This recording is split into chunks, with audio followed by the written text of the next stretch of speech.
pessoal do Fute Resenha, bom dia. Aqui quem fala é o Michel. Primeiramente eu gostaria de agradecer a todos que visualizaram o nosso primeiro vídeo. Espero que vocês tenham gostado e que curtem e que se inscrevam no nosso canal para nos ajudar, que vai vir bastante coisa interessante aí no futuro. Fala pessoal, beleza? Eu sou o Sérgio, tô aqui com meus amigos para falar sobre Corinthians.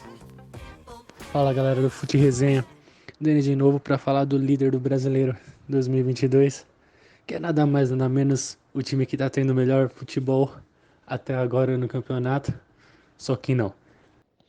Agora eu vou falar um pouco do jogo do Corinthians contra o Atlético Goianiense pelo Campeonato Brasileiro. Foi um jogo importante. 2 pontos positivos foram a vitória, que levou o Corinthians para o primeiro colocado novamente, e o segundo ponto positivo que quebrou um tabu. Fazia algum tempo que não ganhava do Atlético Goianiense. O Atlético Goianiense é um time muito chato contra o Corinthians, sempre leva bastante complicação nos resultados, já eliminou o Corinthians em competições importantes, então acho que foi importante essa vitória contra o Atlético Goianiense. Os lados negativos, que novamente o Corinthians não fez uma boa partida, ficou uma semana sem jogos, só treinando, e parece que o time não evoluiu nada, só piorou. O time é uma bagunça, a escalação é uma bagunça, não sabe quem vai jogar, não tem um padrão tático, não tem um padrão técnico. Isso é muito perigoso, porque ontem o Corinthians saiu com 2 laterais esquerdos, saiu com o Mantuan jogando pela lateral direita. O Mantuan, ele foi o craque da partida, na minha opinião. Jogou demais. Além de defender, ele fez o gol da vitória. E você percebia que em muitos lances lá no ataque ele não tinha pique, não tinha fôlego para fazer a conclusão da jogada. E também não tinha muita experiência na parte de marcação. Então o Corinthians levou muito perigo pelo lado direito, causa que ele não tem muita experiência. Vários cruzamentos foram em cima dele e levou bastante perigo, e quase a gente saiu com empate ou com a derrota. Outro ponto negativo foi que o time, os jogadores experientes como o Juliano e Renato Augusto não fizeram uma boa partida. O Renato Augusto faz tempo que não vem jogando um bom futebol. Talvez é porque não esteja jogando novamente em sua posição. Novamente, você via em vários momentos da partida o Renato Augusto pelos lados do campo. E é uma posição que ele não está acostumado, que ele não joga bem e ele não está fazendo a posição dele. O Roger Guedes novamente no ataque como 9, voltou em vários momentos para marcar, só que ele também não tinha fôlego também para ir para o ataque. Isso comprometeu a sua participação no jogo. Então é muito crítico a situação do Corinthians, eu acredito eu. Não tem uma evolução. Jogos considerados fáceis estão levando bastante sufoco. Ontem o Corinthians pediu para tomar um gol, pediu para tomar um empate, pediu para tomar virada. O Vitor Pereira colocou muito volante no final do jogo. A marcação não avançou a marcação, ficou muito recuado o time e sofreu diversos lances perigosos aí para tomar o gol. Então é importante, né, que tenha algum tipo de mudança. O próximo jogo é na terça-feira. Espero que tenha algum tipo de evolução o time. O lado bom, né, como eu já falei anteriormente, assumimos novamente a primeira posição. Por mais que anteriormente a gente estava com os mesmos pontos do Palmeiras, mas por critérios, né, de desempate, a gente estava em terceiro. Então, foi importante a vitória, foi importante o resultado, mas a gente tem que tomar cuidado com a forma como o Corinthians está jogando, a forma como o Vitor Guedes está escalando o time. Na minha opinião, tá tudo bagunçado, não tem um padrão e tá bem complicado de fazer algum tipo de jogada.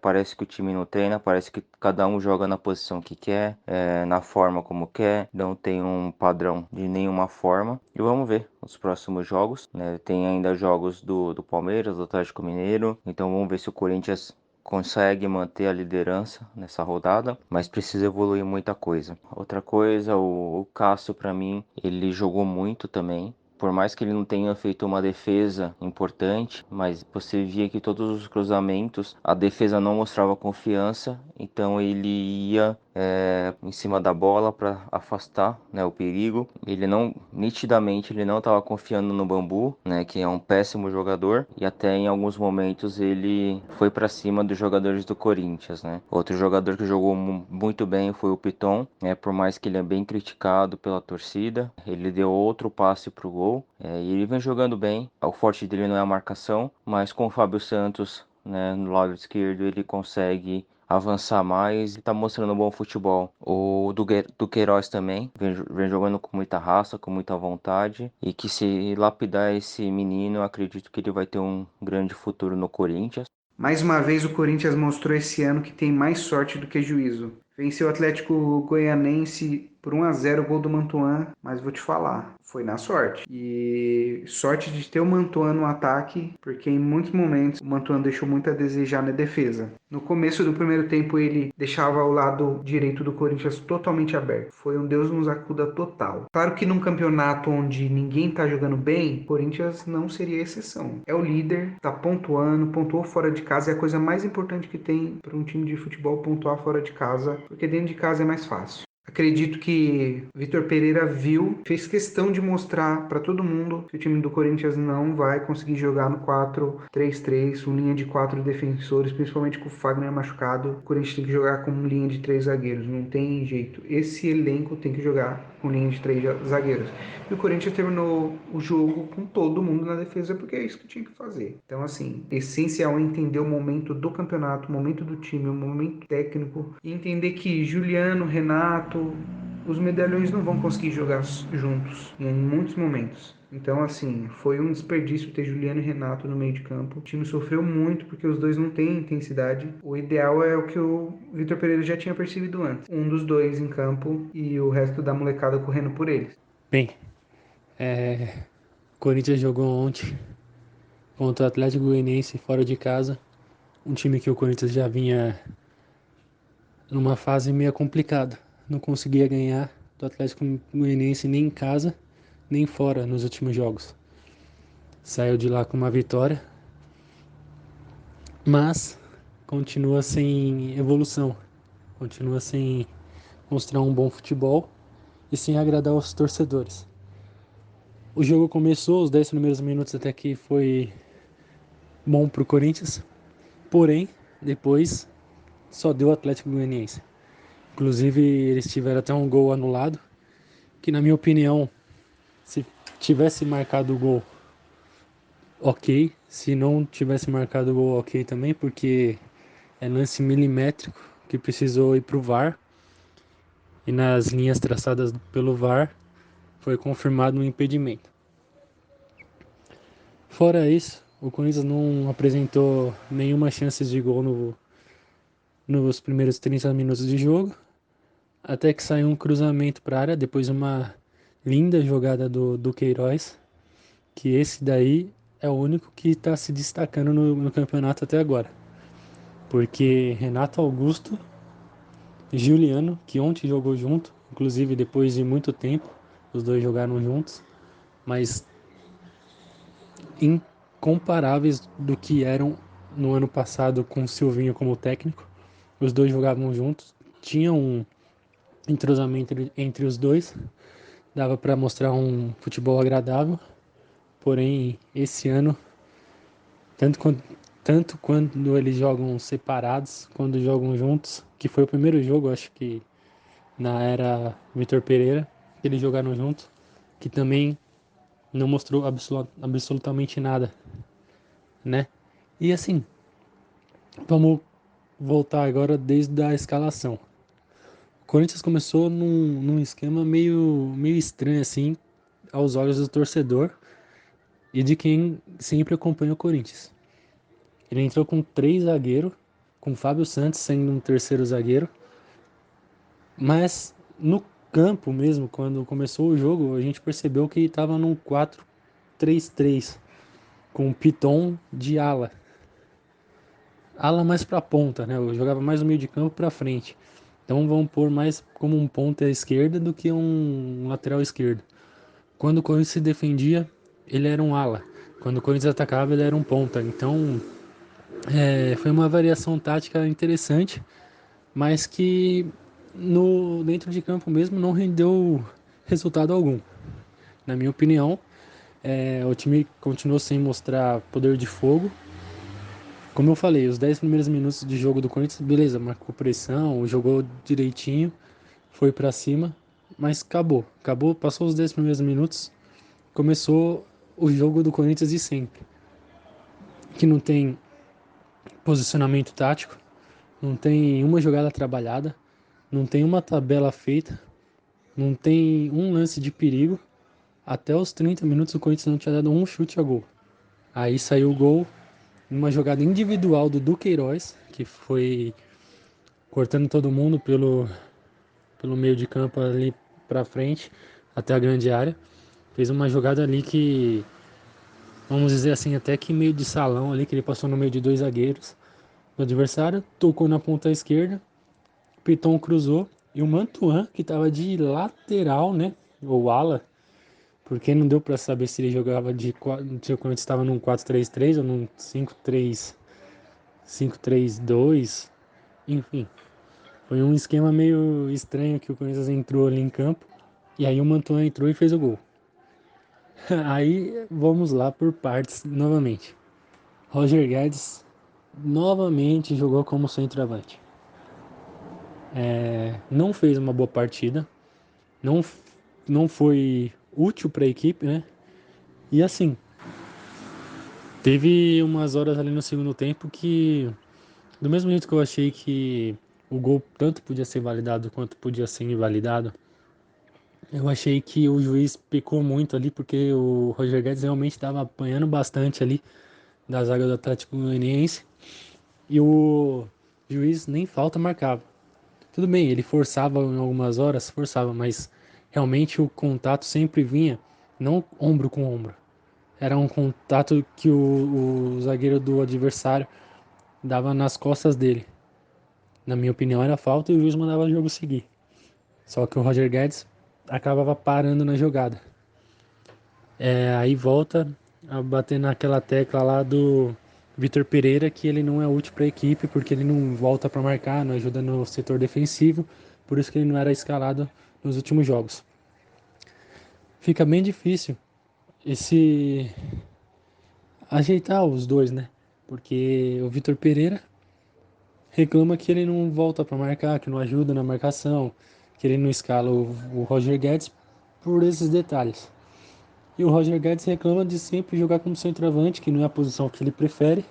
Ele pode fazer o centroavante um jogo ou outro, mas toda hora ele não gosta. Não é a função dele. A função dele é jogar aberto pela esquerda, onde ele consegue ter aquela jogada dele, né? Jogada dele que nem o Messi era, cortava para dentro e batia, o Robin cortava para dentro e batia, que é a melhor função do Roger Guedes mesmo, jogar pela ponta, cortar para dentro e bater pro gol.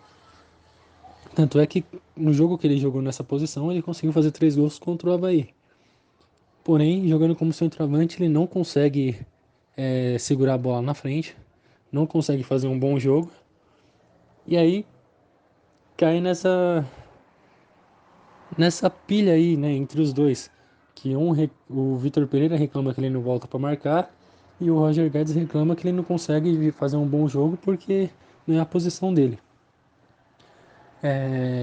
O Roger Guedes não é um jogador que consegue prender a bola na frente, como um centroavante faz, o pivô no caso, né?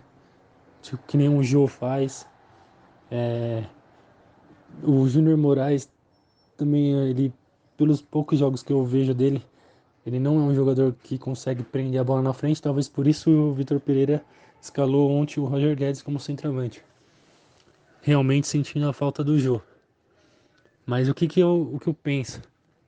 Ele pode tentar jogar sem centroavante. Olha o Abel Ferreira no Palmeiras. Não tem o centroavante, não tem o 9 de jogador de área.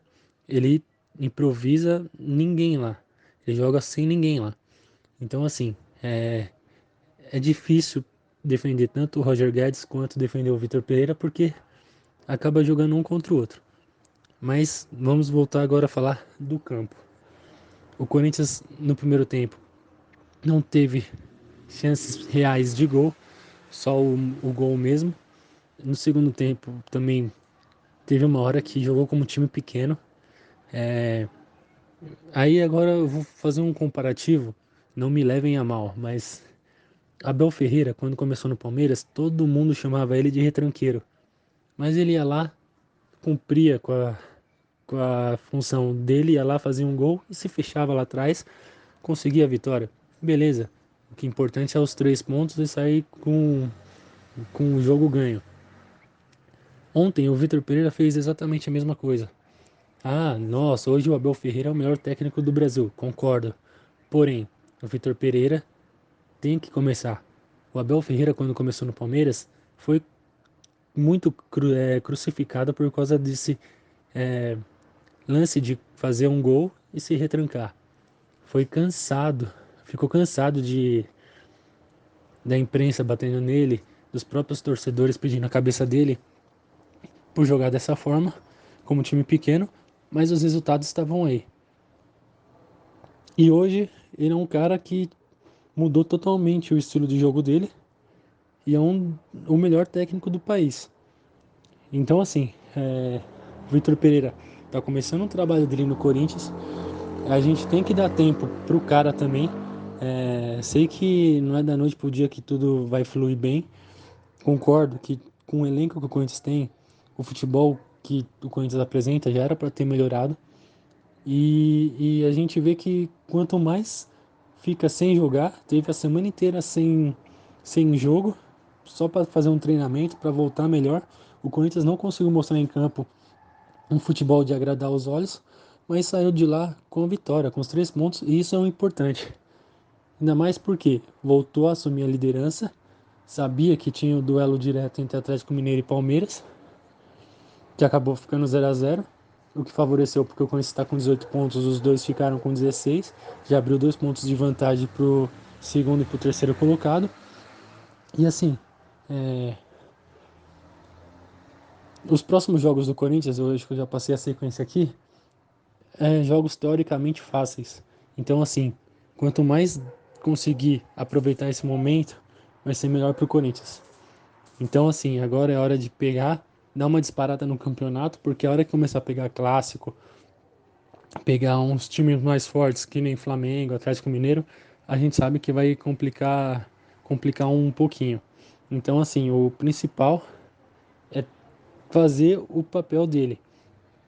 Realmente, sábado, ontem, não foi um jogo de agradar os olhos, mas saiu de lá com os 3 pontos, que é o que o Corinthians não conseguia fazer faz tempo contra o Atlético Goianiense. Isso foi muito importante. E o principal é manter a liderança e dar uma disparada no começo do campeonato, que é onde os torcedores querem, que é o que mais importa, né? Dar uma disparada no começo do campeonato. E assim, tem muito time focado em Libertadores. O Fortaleza é um exemplo. O Fortaleza estava com a cabeça totalmente focada na Libertadores. Fortaleza é o lanterna do brasileiro. E o Fortaleza tem um time que ano passado deu trabalho para muito time grande aqui do país. Então, assim, aproveitar esse momento para dar uma disparada no campeonato, ir para cima e fazer os resultados. Se eu não me engano, o Corinthians pega a Juventude, Cuiabá, times bem abaixo, com um nível técnico bem abaixo. Então, dá para fazer ponto, dá para ir para cima, ganha de 1-0, 2-0. O importa é sair com uma vitória. O Corinthians, se eu não me engano, acho que nesse mês de junho, os duelos mais difíceis que ia ter era contra o Atlético Paranaense fora de casa e o clássico contra o Santos, que o Corinthians ainda não ganhou nenhum clássico. Então, assim, apesar desses 2 jogos que eu considero mais difíceis, dá para o Corinthians sim ganhar os dois. Eu sei que jogar fora de casa contra o Atlético Paranaense não é fácil, mas se jogar certinho, se jogar com um time defensivo explorando os contra-ataques, acredito que dá para ganhar sim. Só para finalizar, A gente sabe que tem muita coisa para melhorar, mas eu volto a dizer, vamos dar tempo pro Vitor Pereira. Eu sei que eu critico ele, tem coisas assim que ele faz que a gente não consegue entender. Por exemplo, ontem a escalação, eu achei uma ideia nova aqui para o futebol brasileiro, que assim, uma coisa que ninguém assim nunca tentou fazer, que é com os mesmos jogadores em campo ter duas formações táticas, tanto 5-3-2 quanto 4-3-3, que dava para jogar tanto com o Piton aberto como um ponta esquerda, Roger Guedes e o Adson na frente, Renato e Juliano e Duqueiroz atrás e Fábio Santos na lateral, com o Robson Bambu, Gil na zaga e o Mantuan de lateral direito. Aproveitar que eu toquei no assunto da zaga, isso eu achei uma falha aí um pouco grande do Vitor Pereira, porque essa zaga aí tecnicamente é uma zaga reserva. O Robson Bambu já mostrou que ele não está bem. Ele falhou bastante contra o Boca Juniors e contra o Always Red ele acabou entregando o jogo. Ele já quase entrega o jogo contra o Boca Juniors lá em La Bombonera, e aqui contra o Always Red ele acabou entregando o gol de empate. Então assim, aproveitar os próximos jogos e tentar jogar pelo menos com o Raul Gustavo, que é o melhor zagueiro que o Corinthians tem hoje, ou com o João Vitor, pelo menos para reforçar a zaga. Eu acho assim, reforçando a zaga, do meio para frente, todo mundo sabe da qualidade do elenco do Corinthians. Então dá para fazer um futebol mais vistoso. Mas vamos dar tempo vamos dar tempo pro Vitor Pereira, porque como eu falei, o Abel Ferreira quando chegou no Palmeiras, teve muita gente que com o tempo pediu a cabeça dele. E por esse lance dele ir lá ganhar o jogo de 1-0, se retrancar atrás, todo mundo começou a bater na tecla que ele não era técnico do Palmeiras, isso, aquilo. E tá aí com 2 Libertadores e até o momento é o melhor time da Libertadores desse ano. Então, assim, do mesmo jeito que a torcida do Palmeiras teve paciência, a diretoria do Palmeiras teve paciência com o Abel Ferreira, vamos ter paciência com o Vitor Pereira. Quem sabe ele tem o mesmo sucesso no Corinthians, porque assim, a gente sabe que ele entende de futebol. Pelo pouco que ele já treinou, a gente sabe que ele tem mais vitórias no seu currículo do que derrota. Então, assim, é um cara que conhece o futebol. Eu só acho que o elenco do Corinthians tem que se entregar um pouquinho mais do que só cobrar o técnico. Tá na hora do Renato Augusto chamar a responsabilidade, falar, não, eu tô ruim, eu vou melhorar, eu sei da minha capacidade, eu sei que eu posso dar o melhor pro Corinthians, ir lá e jogar a bola em campo. Juliano, a mesma coisa. O Roger Guedes também, tá na hora de ele, independente de jogar na função que ele quer ou jogar como centroavante, ele pode fazer mais, a torcida espera que ele faça mais. E assim, o principal jogador hoje do Corinthians, na minha opinião, é o Duqueiroz. Tá jogando uma bola redonda. Se eu sou a diretoria do Corinthians, eu já renovo o contrato com ele e coloco a multa rescisória dele lá em cima, porque é um jogador aí que logo logo vai ser vendido para a Europa. E o Maicon, acho que essa dupla de volante aí, Duqueiroz e Maicon, é os dois jogadores que hoje são fundamentais para a equipe. E volta a bater na tecla. Tá na hora do Renato Augusto chamar responsabilidade. Tá na hora do Juliano começar a querer jogar bola também. E do Roger Guedes. Jogadores de peso. Então, assim, Vitor Pereira tá em começo de trabalho. Ah, mas já tem 4 meses que ele tá aqui. Mas a cagada que eu acho foi o Corinthians não ter contratado ele no começo do ano para ele ter feito uma pré-temporada. Como o cara pegou depois do jogo contra o Santos, que o Corinthians perdeu em casa de virada, tá na hora da torcida dar um apoio pro Vitor Pereira, porque assim, elenco a gente tem, independente de saber quem é o titular, quem não é. Elenco a gente tem. Tem jogadores lá que sabem resolver jogos, decidir jogo. Então, assim, tá na hora de cobrar mais dos jogadores e não só do técnico. Beleza? Bom, pessoal, espero que vocês tenham gostado aí. Se inscreva no canal, compartilha aí com todo mundo. Tamo junto, é nóis. É isso, pessoal. Espero que vocês tenham gostado e até o próximo jogo. Abraços, tchau, tchau.